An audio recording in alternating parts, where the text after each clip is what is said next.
Hello, online pipe community. Ethan, Parsimonious Piper here. It is Cobb Tuesday. Got my Cobb Tuesday cob. Got my Cobb Tuesday hat. Today's cob, the classic Missouri Meerschaum Country Gentleman, and it is filled with Junkyard Dawg, courtesy of the gentleman, Mr. Ed Hobbs. Oh, this is a really very good blend. It is Burley, Latakia, and some bright Virginias.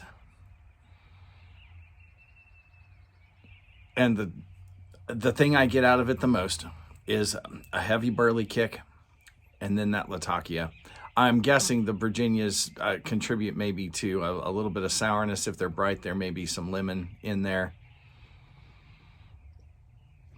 But honestly, or maybe it's contributes to the slight sweetness, then that doesn't come from the Burley. I don't know. But it's not an annoying Virginia because it's not in your face.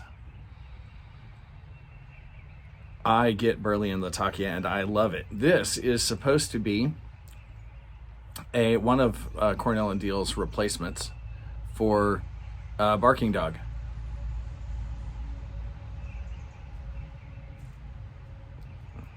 Whatever it is, it's good. On tobaccoreviews.com, I think they've got a 4-star. I'd give it 3. It's not quite up there with my top blends. In my own, out of 5, I'm still only giving it a 3. It's a very high 3. Why won't I give it a 4? Because it's not available in bulk. And I'm not putting 4 stars in my database for anything that I don't want to start cellaring, and I don't want to cellar 10s. So, Cornell and Deal, make this stuff available in bulk. I'd love to buy a couple pounds. Until then, thank you, Ed, for the sample. It is very, very good. I do think that a lot of you guys who like Burleys are going to like this. If you like Old Joe Krantz, particularly the red label that's got the Latakia in it, this is smoother than that. No Perique.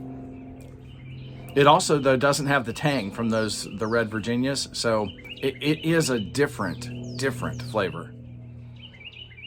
C&D gets a somewhat deserved reputation for a lot of their blends tasting alike. They have like, I don't know, 500 blends total. And some of them really are. The Burley Flakes, for example, I have a hard time telling them apart. Or deciding whether they taste different enough from things like Haunted Bookshop and Old Joe Krantz for me to bother buying the Burley Flake version instead of just the classic. I don't know. But this is, Junkyard Dawg it's a very good blend. I do think some of y'all Burley lovers are going to like this. Now, Occasional Clay Piper, and his link will be down below, shared a very nice story from his family and asked us if we would share stories of our grandparents or great-grandparents. I'm going to tell you a little bit about my great-grandpa, my dad's mom's dad. Now, Gramps was born, we think, in Germany, very late 1800s, probably around 1898. His family moved to America when he was too young to remember and settled in Missouri, in the country. And so he grew up out there. We're not sure if his parents were of Jewish descent. He never said anything about religious practice in the home. He became a Christian at a much later age as an adult. Like many men his age, he fought in World War I.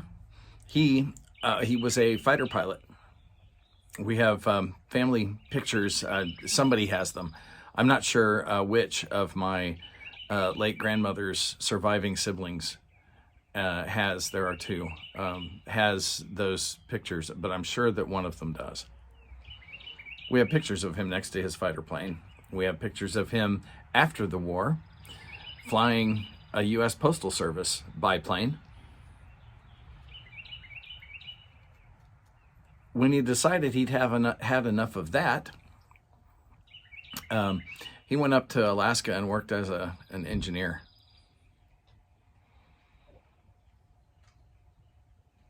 So, and he would, at that point in time, he'd spend 6 months up in Alaska, come home 2 or 3 months, he'd had enough of home life, and he'd be back up in Alaska for 6 months as a contractor again. Did that for a number of years before settling down there in St. Louis. Now, at that point in time, my great-grandma had grown up in the home of a cobbler.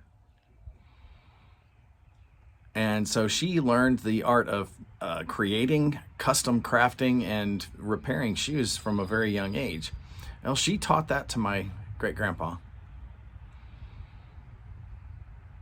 And Gramps took off with it. Gramps had a number of cobbler stores there in the West St. Louis area, one of which was still open when I was a kid. I think I was the only great-grandkid to show any interest in it.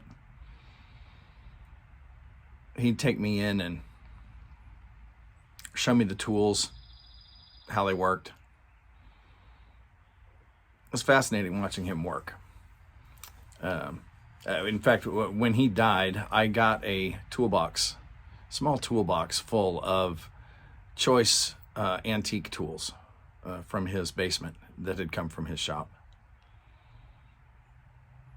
Some treasured stuff for sure. Probably my favorite story of Gramps, though, about 6 or 7 years before he died, he was paralyzed in a car accident. He and Graham got T-boned.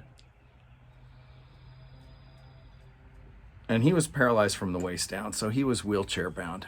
And one day, as they were wheeling him in from the car up the ramp to the house, pigeon flew overhead. Now, if geese are winged spawn of Satan, pigeons are just flying rats.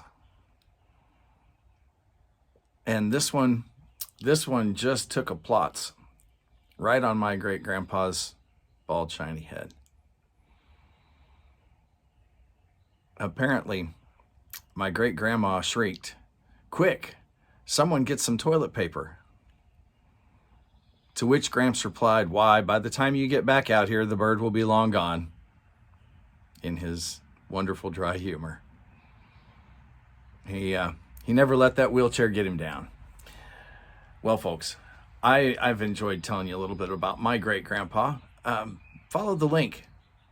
Listen to his story, and then give him a little bit of your family history as well. And while you do that, light something you like. Might just be a nice Burley Latakia blend. Enjoy your afternoon.